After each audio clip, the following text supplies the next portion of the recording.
Truth is stranger than fiction. From UAPs diving into our oceans to revelations rewriting the story of our universe, and even the idea that we're living in a simulation. This is the episode that connects the dots. Let's break reality wide open.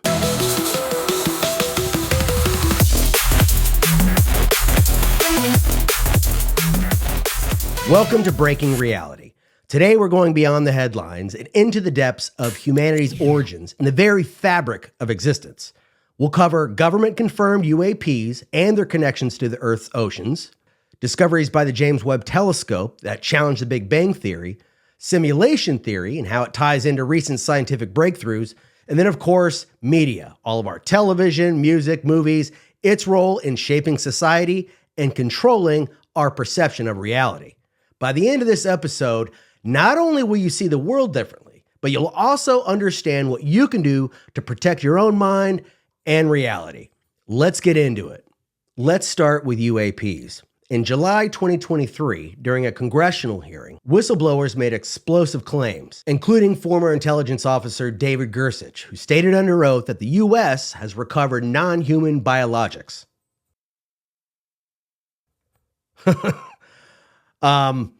So they have aliens. It's been admitted. He also alleged that the government has been running secretive reverse engineering programs for decades. So former intelligence agencies have now admitted that they have recovered craft and they have also recovered biologicals, non-human biologicals. Just let that soak in for a second.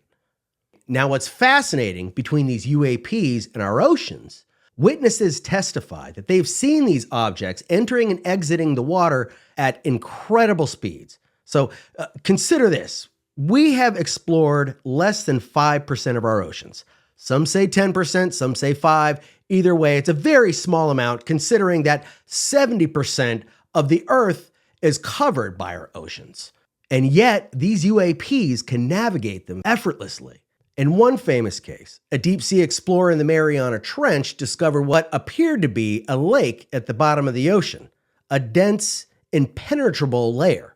Shortly after reporting this, the explorer died in a suspicious helicopter crash. Coincidence? Or did he find the door into the alien base? Because let me tell you, during these congressional hearings that just happened, the conclusion was made that considering we've only mapped a small portion of our oceans, isn't it possible that these UAPs or that these entities have a base inside of our oceans? The fact that they can freely go in and out of them. Gersich's testimony also suggested that some of the technologies recovered are so advanced that we're only beginning to understand them. I mean, we're talking about craft that can freely move in and out of our oceans from the skies at G-forces 1,000 times what we're capable of today. So imagine what this means.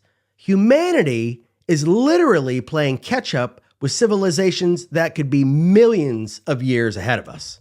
If these UAPs have been here for decades or longer, what does it say about their intentions? Are they observers, guardians, or are they something else entirely? Now let's take a look at the stars, or rather beyond them. The James Webb Telescope is shaking up everything we thought we knew about the universe. With 25 years of development and $10 billion behind this project, it launched December 25th, 2021, and now that they're getting these images, they are literally having to rewrite and rethink what they know about the universe. Let's take the Big Bang, for example. It has been the dominant theory of how the universe began, but recent observations by the James Webb are now rewriting that narrative, because in early 2023, Webb identified massive galaxies existing just 200 million years after the beyond supposed Big Bang. So these galaxies are far too large for their age, forcing scientists to reconsider the timeline of the universe's formation. Astrophysicist Mike Bolin-Conklin described these findings as potentially upending the standard model of cosmology. If the Big Bang wasn't the beginning, then what was? These discoveries challenge just not our understanding of the cosmos, but our place within it. Are we just a random accident or part of a greater design? And if the story of the universe is still being written, what role does humanity play? Let's go even deeper. What if reality itself isn't what it seems?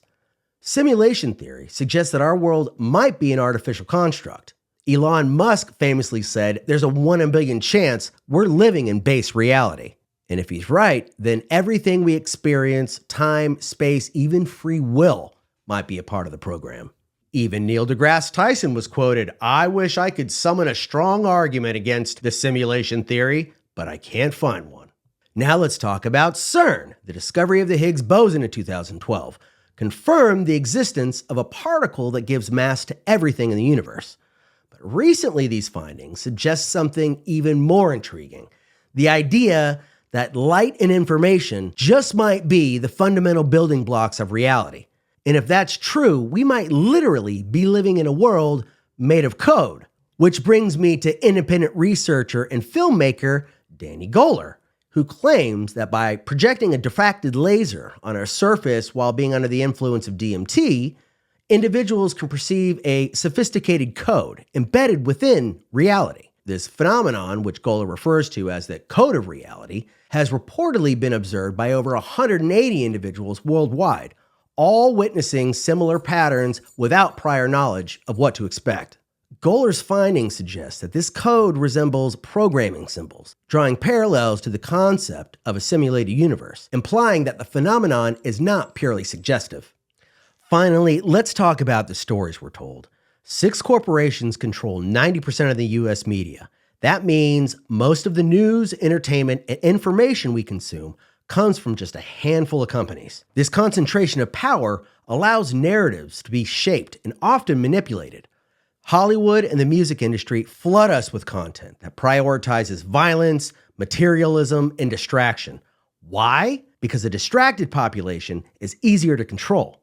Now I just want you to take a moment about how the collective has shaped our minds about what to believe when it comes to UFOs and aliens, okay? Starting with the first movies that came back in the early days and everything that has come out since then. The War of the Worlds, E.T., Close Encounters, you name it.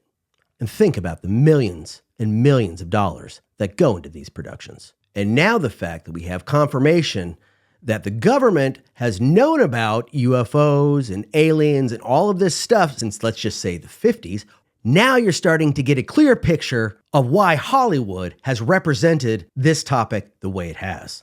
And that is to implant thoughts into your mind about what they really are, all under the guise of entertainment. But here's the good news. People are waking up. Disclosure is happening. No longer does the question exist whether we are alone in the universe. And it's funny because a lot of people don't even know that yet. They don't even realize disclosure has happened. They are real and they are here. And it's interesting because most people don't even seem to care.